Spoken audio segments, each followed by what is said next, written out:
कि पिंड शहर हो गया, गोया कि एक कहर हो गए। पिंड दे विच मावां सुबह सुबह मिट्टी दी चाटी दे विच लक्कड़ दी मधानी पा के दुध रिड़कदी हुंदियां सन। जदों पिंड दे बुढ़ले बाबे आपदे तो बुढ़े दे संघने दरख्तां दे थल्ले बह के गल्लां बातां करदे सन। ए वेखो इस टाइम जिथे मैं मौजूद हाँ, किड्डी सोहनी सड़क ते किड्डे सोहने घर बनदे पैण ते इहदे नाल ही दूजी साइड ते ए वेखो उस तो भी सोहनी ज़मीन, हरियां फसलां। अज तो साल डेढ़ पहलों ए जिहड़े तुहानूं घर नज़र आते ने, इत्थे भी इसे तरह ही हरियां भरियां फसलां सन। ए जिहड़ियां तुहानूं फसलां नज़र आ रही ने, हो सकता है साल डेढ़ बाद इत्थे भी इस तरह के घर बन जान। अस्सलाम वालेकुम वीरो, मैं तुहाडा वीर ज़हीर जट सोहने पंजाब दे दिल लाहौर तो। ते अज मैं इत्थे सुबह सुबह आया ते ए साडियां ज़मीनां ते ए सोसाइटियां ते मैं क्या क्यों ना इहदे ते वीलॉग बनाया जाए। ते मैनू ए घर ते ए फसलां वेख के एक ही गल मेरे दिमाग च आई है कि पिंड शहर हो गया, गोया कि एक कहर हो गए। ए जिहड़े तुहानूं पिछे घर नज़र आते ने, ये भी कदी इस तरह हरियां भरियां इत्थे फसलां हुंदियां सन, लेकिन वक्त फिर बदलिया ते लोकां ने ज़मीनां वेचनियां शुरू करतियां। एक वो टाइम हुंदा सी जदों ज़मींदार जिहड़ा ਉਹ इस ज़मीन ਨੂੰ ਆਪਦੀ ਮਾਂ ਦਾ ਦਰਜਾ ਦਿੰਦਾ ਹੁੰਦਾ ਸੀ। ਤੇ ਜੇ ਕਿਸੇ ਬੰਦੇ ਨੇ ਕੋਈ ਜ਼ਮੀਨ ਵੇਚੀ ਤੇ ਲੋਕ ਆਂਦੇ ਹੁੰਦੇ ਸਨ ਉਹਨੇ ਆਪਦੀ ਮਾਂ ਦਾ ਸੌਦਾ ਕਰ ਲਿਆ। ਇਸ ਜ਼ਮੀਨ ਨੂੰ ਜ਼ਿਮੀਂਦਾਰ ਮਾਂ ਦੇ ਬਰਾਬਰ ਤੇ ਫਿਰ ਕਾਗਜ਼ ਦੇ ਨੋਟ ਆ ਗਏ ਤੇ ਇਹਨਾਂ ਨੋਟਾਂ ਨੇ ਜਿਹੜਾ ਉਹ ਲੋਕਾਂ ਦੇ ਜ਼ਿਹਨ ਬਦਲਤੇ। ਮੇਰੇ ਵੀਰੋ, मेरा तलक एक पिंड दे रहण वाले नाल, एक जिमींदार घराने नाल ते मैनू वो वेला याद आंदा है जदों मेरी माँ कौले दे विच कणक दे दाणे, कदी झोली दे विच कणक दे दाणे पा के देने ते असी वो दाणे लिजा के दुकानदार नूं देने ते उन्हें वो दाणे रख के ਉਹਦੇ ਵਿੱਚ ਉਂਜੀ ਜਿਹੜੀ ਸਾਨੂੰ ਚੀਜ਼ ਲੋੜ ਹੁੰਦੀ ਸੀ ਖਾਣ ਪੀਣ ਵਾਲੀ ਉਹ ਪਾ ਕੇ ਦੇ ਦੇਣੀ ਤੇ ਅਸੀਂ ਘਰ ਲੈ ਆਣਾ। ਤੇ ਉਹ ਵੀ ਟਾਈਮ ਯਾਦ ਹੈ ਜਦੋਂ ਮਿੱਟੀ ਦੇ ਭੜੋਲੇ ਦੇ ਵਿੱਚੋਂ ਦਾਣੇ ਕੱਢ ਕੇ ਅਸੀਂ ਆਪੇ ਹੀ ਲੈ ਜਾਣੇ ਤੇ ਟਾਂਗਰ ਤੇ ਮਰੂੰਡਾ ਤੇ ਮਖਾਣੇ ਲੈ ਆਣੇ। ਤੇ ਉਸ ਟਾਈਮ ਸਾਨੂੰ ਇਹ ਕਾਗਜ਼ ਦੇ ਨੋਟਾਂ ਦਾ ਪਤਾ ਹੀ ਨਹੀਂ ਸੀ। ਸਾਡੇ ਵਾਸਤੇ ਸਾਰੀ ਦੌਲਤ ਜਿਹੜੀ ਹੈ ਉਹ ਕਣਕ ਦੇ ਦਾਣੇ ਹੀ ਸਨ, ਅਸੀਂ ਉਹਨੂੰ ਹੀ ਦੌਲਤ ਸਮਝਦੇ ਸਾਂ। ਤੇ ਉਹ ਵੀ ਟਾਈਮ ਯਾਦ ਹੈ ਜਦੋਂ ਪਿੰਡ ਦੇ ਬੁढ़ਲੇ ਬਾਬੇ ਆਪਦੇ ਤੋਂ ਬੁੱਢੇ ਦੇ ਸੰਘਣੇ ਦਰਖਤਾਂ ਦੇ ਥੱਲੇ ਬਹਿ ਕੇ ਗੱਲਾਂ ਬਾਤਾਂ ਕਰਦੇ ਸਨ। ਤੇ ਫਿਰ ਉਹ ਵਕਤ ਬਦਲਿਆ ਤੇ ਨਾ ਉਹ ਸੰਘਣੇ ਦਰਖਤ ਰਹੇ ਤੇ ਨਾ ਉਹ ਜ਼ਮੀਨਾਂ ਰਹੀਆਂ। ਉਹਨਾਂ ਜ਼ਮੀਨਾਂ 'ਤੇ ਸੜਕਾਂ ਬਣ ਗਈਆਂ ਤੇ ਲੋਕਾਂ ਨੂੰ ਕਾਗਜ਼ ਦੇ ਨੋਟਾਂ ਦਾ ਲਾਲਚ ਪੈ ਗਿਆ। ਕਾਗਜ਼ ਦੇ ਨੋਟ ਜਿਹੜੇ ਨੇ ਉਹ ਤਰੱਕੀ ਦਾ ਜ਼ਰੀਆ ਤਾਂ ਹੋ ਸਕਦੇ ਨੇ, ਖੁਸ਼ਹਾਲੀ ਦਾ ਨਹੀਂ। ਤੇ ਮੈਨੂੰ ਉਹ ਵੀ ਟਾਈਮ ਯਾਦ ਹੈ ਜਦੋਂ ਪਿੰਡ ਦੇ ਵਿੱਚ ਮਾਵਾਂ ਸੁਬਹ ਸੁਬਹ ਮਿੱਟੀ ਦੀ ਚਾਟੀ ਦੇ ਵਿੱਚ ਲੱਕੜ ਦੀ ਮਧਾਣੀ ਪਾ ਕੇ ਦੁੱਧ ਰਿੜਕਦੀ ਹੁੰਦੀਆਂ ਸਨ। ਨਾਲੇ ਉਹਨਾਂ ਦੁੱਧ ਰਿੜਕਣਾ ਸੁਬਹ ਸੁਬਹ ਸਰਗੀ ਵੇਲੇ ਤੇ ਨਾਲੇ ਰੱਬ ਦਾ ਜ਼ਿਕਰ ਕਰਦੀਆਂ ਹੁੰਦੀਆਂ ਸਨ।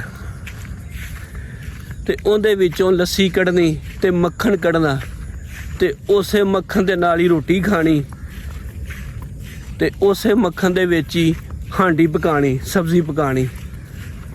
ਸਬਜ਼ੀ ਤਾਂ ਉਸ ਟਾਈਮ ਪੱਕਦੀ ਨਹੀਂ ਸੀ, ਕਦੀ ਕਿਤੇ ਆਏ ਗਿਆ ਵਾਸਤੇ ਪੱਕਣੀ ਤੇ ਜੇ ਕਿਤੇ ਪੱਕਣੀ ਤੇ ਸਾਰਿਆਂ ਤੋਂ ਪਹਿਲੋਂ ਕੌਲੀ 'ਚ ਪਾ ਕੇ ਛੰਨੀ 'ਚ ਪਾ ਕੇ ਮਾਂ ਨੇ ਦੇਣੀ ਕਿ ਇਹ ਪਹਿਲੋਂ ਗੁਆਂਢੀਆਂ ਕਰਦੇ ਹੋ, ਹਮਸਾਇਆ ਕਰਦੇ ਹੋ, ਆਪਦੇ ਆਂਢ ਗੁਆਂਢ ਜਿਹੜਾ ਦਿਓ।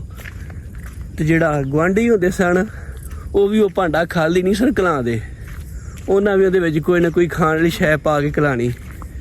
ਉਦੋਂ ਗੁਰਬਤ ਤਾਂ ਹੁੰਦੀ ਸੀ ਪਰ ਕੋਈ ਆਂਢ ਗੁਆਂਢ ਭੁੱਖਾ ਨਹੀਂ ਸੀ ਸੌਂਦਾ। ਹੁਣ ਪੈਸਾ ਤਾਂ ਹੈ ਆ ਪਰ ਆਂਢ ਗੁਆਂਢ ਕੀ ਹੋ ਰਿਹਾ ਹੈ, ਕੋਈ ਭੁੱਖਾ ਮਰਦਾ ਪਿਆ, ਕਿਸੇ ਰੋਟੀ ਖਾਧੀ ਹੈ, ਕੋਈ ਪਤਾ ਨਹੀਂ। ਤੇ ਉਦੋਂ ਸਬਜ਼ੀ ਨਾ ਵੀ ਪੱਕਣੀ ਤੇ ਉਸੇ ਲੱਸੀ ਨੂੰ ਕੌਲੀ 'ਚ ਪਾਣਾ ਤੇ ਮਿੱਟੀ ਦੀ ਦੌਰੀ ਦੇ ਵਿੱਚ ਮਿਰਚਾਂ ਤੇ ਲੂਣ ਪਾ ਕੇ ਉਹਨੂੰ ਰਗੜ ਲੈਣਾ ਤੇ ਉਹਨਾਂ ਮਿਰਚਾਂ ਨੂੰ ਫਿਰ ਉਹ ਲੱਸੀ 'ਚ ਪਾ ਕੇ ਘੋਲ ਲੈਣਾ। ਉਹਨੂੰ ਲਸਣ ਪੜਾ ਆਉਂਦੇ ਹੁੰਦੇ ਸਨ ਤੇ ਉਹਦੇ ਨਾਲ ਹੀ ਸਵਾਦ ਲੈ ਕੇ ਉਹ ਰੋਟੀ ਖਾ ਲੈਣੀ। ਤੇ ਰੱਬ ਦਾ ਸ਼ੁਕਰ ਕਰਕੇ ਬਾਹਰ ਜ਼ਮੀਨਾਂ ਨੂੰ ਲੋਕ ਕੰਮ ਤੇ ਨਿਕਲ ਜਾਂਦੇ ਸਨ। ਤੇ ਉਹ ਵੀ ਟਾਈਮ ਯਾਦ ਏ ਜਦੋਂ ਕੋਈ ਈਦ ਸ਼ਬਰਾਤ ਹੋਣੀ ਤੇ ਸੇਵੀਆਂ ਪਕਾਣੀਆਂ ਤੇ ਸਾਰਿਆਂ ਤੋਂ ਪਹਿਲੋਂ ਮਾਂ ਨੇ ਕਹਿਣਾ ਕਿ ਫਲਾਣੇ ਕਰਦੇ ਹੋ, ਆਪਦੇ ਆਂਢ ਗੁਆਂਢ ਸਾਰੇ ਦੇਣੇ। ਤੇ ਹੁਣ ਕਾਗਜ਼ ਦੇ ਨੋਟ ਤਾਂ ਹੈਗੇ ਨੇ ਪਰ ਉਹ ਗੱਲਾਂ ਨਹੀਂ।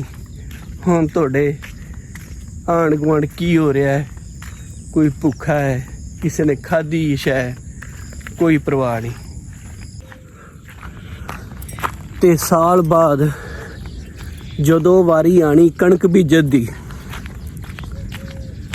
ਤੇ ਸਾਰਿਆਂ ਨੂੰ ਸੱਦ ਲੈਣਾ ਤੇ ਸਾਰਿਆਂ ਰਲ ਕੇ ਜਿਹੜਾ ਉਹ ਕਣਕ ਬੀਜਣੀ ਤੇ ਸਾਰਿਆਂ ਰਲ ਕੇ ਹੀ ਉਹ ਕਣਕ ਨੂੰ ਗਾਣਾ, ਫਲੇ ਲਾਣੇ ਤੇ ਉਹ ਦਾਣੇ ਸਾਰਿਆਂ ਰਲ ਕੇ ਘਰ ਲਿਆਣੇ।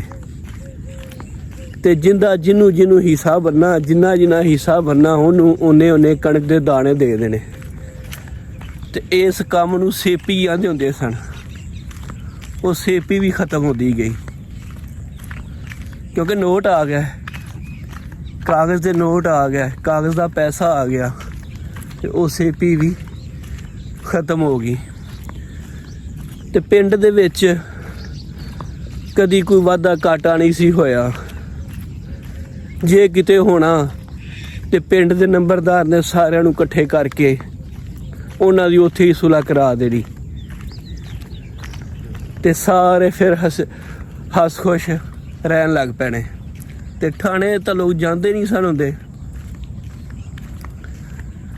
ਤੇ ਫਿਰ ਪ੍ਰਾਪਰਟੀ ਡੀਲਰਾਂ, ਟਾਈਮ ਬਦਲਿਆ, ਪ੍ਰਾਪਰਟੀ ਡੀਲਰਾਂ ਤੇ ਹਾਊਸਿੰਗ ਸੁਸਾਇਟੀਆਂ ਦੇ ਮਾਲਕਾਂ ਸਾਨੂੰ ਨੋਟ ਵਿਖਾਏ। ਅਸੀਂ ਉਹ ਨੋਟਾਂ ਦੇ ਪਿੱਛੇ ਲੱਗ ਕੇ ਆਪਦੀ ਮਾਂ ਜ਼ਮੀਨ ਨੂੰ ਵੇਚਣਾ ਸ਼ੁਰੂ ਕਰਤਾ ਤੇ ਜ਼ਮੀਨਾਂ ਵੇਚ ਕੇ ਵੱਡੇ ਘਰ ਛੱਡਤੇ ਤੇ ਵੱਡੇ ਘਰ ਛੱਡ ਕੇ ਸੁਸਾਇਟੀਆਂ 'ਚ ਨਿੱਕੇ ਘਰਾਂ 'ਚ ਰਹਿਣ ਲੱਗ ਪਏ ਜਿੱਥੇ ਹਰ ਚੀਜ਼ ਹੀ ਮਹਿੰਗੀ ਹੈ ਸਵਾਏ ਜ਼ਿੰਦਗੀ ਤੋਂ। ਇਹਨਾਂ ਸੁਸਾਇਟੀਆਂ 'ਚ ਹਰ ਸਹੂਲਤ ਤਾਂ ਹੈ ਆ ਪਰ ਬਹੁਤ ਮਹਿੰਗੀ, ਪਰ ਜ਼ਿੰਦਗੀ ਬੜੀ ਸਸਤੀ ਹੈ। ਇਨਸਾਨ ਉੱਥੇ ਸਸਤਾ ਹੈ, ਕਿਸੇ ਨੂੰ ਕੋਈ ਪਰਵਾਹ ਨਹੀਂ ਕਿਸੇ ਦੀ। ਤੁਹਾਡੇ ਆਂਢ ਗੁਆਂਢ ਕੀ ਹੋ ਰਿਹਾ ਹੈ ਕੋਈ ਪਰਵਾਹ ਨਹੀਂ, ਕੋਈ ਪੁੱਛ ਦੱਸ ਨਹੀਂ, ਕੋਈ ਨਹੀਂ ਤੁਹਾਨੂੰ ਪੁੱਛਦਾ ਤੁਸੀਂ ਠੀਕ ਜੇ ਨਹੀਂ ਠੀਕ। ਕੋਈ ਤੁਹਾਨੂੰ ਕਾਲਜ ਪਾ ਕੇ ਕੋਈ ਖਾਣ ਵਾਲੀ ਸ਼ੈ ਨਹੀਂ ਭੇਜਦਾ, ਕੋਈ ਕਿਸੇ ਦਾ ਅਹਿਸਾਸ ਨਹੀਂ ਹੈਗਾ। ਇਹਨਾਂ ਕਾਗਜ਼ ਦੇ ਨੋਟਾਂ ਨਾਲ ਤਰੱਕੀ ਤਾਂ ਹੋ ਸਕਦੀ ਹੈ ਪਰ ਖੁਸ਼ਹਾਲ ਜ਼ਿੰਦਗੀ ਇਹਨਾਂ ਤੋਂ ਬਗੈਰ ਵੀ ਮੁਮਕਿਨ ਹੈ। ਇਹਨਾਂ ਕਾਗਜ਼ ਦੇ ਨੋਟਾਂ ਬੜੇ ਲੋਕਾਂ ਦੇ ਰਿਸ਼ਤੇ ਤੋੜੇ, ਬੜੇ ਭਰਾਵਾਂ ਨੂੰ ਭਰਾਵਾਂ ਦੇ ਨਾਲ ਵੱਖਰਿਆਂ ਕੀਤਾ। ਇਹਨਾਂ ਕਾਗਜ਼ ਦੇ ਨੋਟਾਂ ਬੜੇ ਬੰਦੇ ਮਰਵਾਏ, ਇਹਨੂੰ ਅਗਰ ਇਹਨਾਂ ਨੋਟਾਂ ਨੂੰ ਬੰਦੇ ਖਾਣ ਵਾਲੀ ਬਲਾ ਦਾ ਨਾਂ ਦਿੱਤਾ ਜਾਏ ਤੇ ਗਲਤ ਨਹੀਂ ਸੀ, ਕਿਉਂਕਿ ਜਦੋਂ ਇਹ ਨਹੀਂ ਸਨ ਲੋਕ ਬੜੇ ਮਜ਼ਬੂਤ ਹੁੰਦੇ ਸਨ, ਬੜੇ ਮਜ਼ਬੂਤ ਅਸਾਬ ਦੇ ਮਾਲਕ ਹੁੰਦੇ ਸਨ। ਉਹਨਾਂ 'ਚ ਹੌਸਲਾ ਹੁੰਦਾ ਸੀ, ਉਹਨਾਂ 'ਚ ਤਾਕਤ ਹੁੰਦੀ ਸੀ, ਉਹਨਾਂ 'ਚ ਹੌਸਲਾ ਹੁੰਦਾ ਸੀ, ਬਰਦਾਸ਼ਤ ਕਰਨ ਦਾ ਹੌਸਲਾ ਹੁੰਦਾ ਸੀ। ਉਹ ਕਿਸੇ ਦੀ ਮਾੜੀ ਚੰਗੀ ਗੱਲ ਬਰਦਾਸ਼ਤ ਕਰ ਲੈਂਦੇ ਸਨ।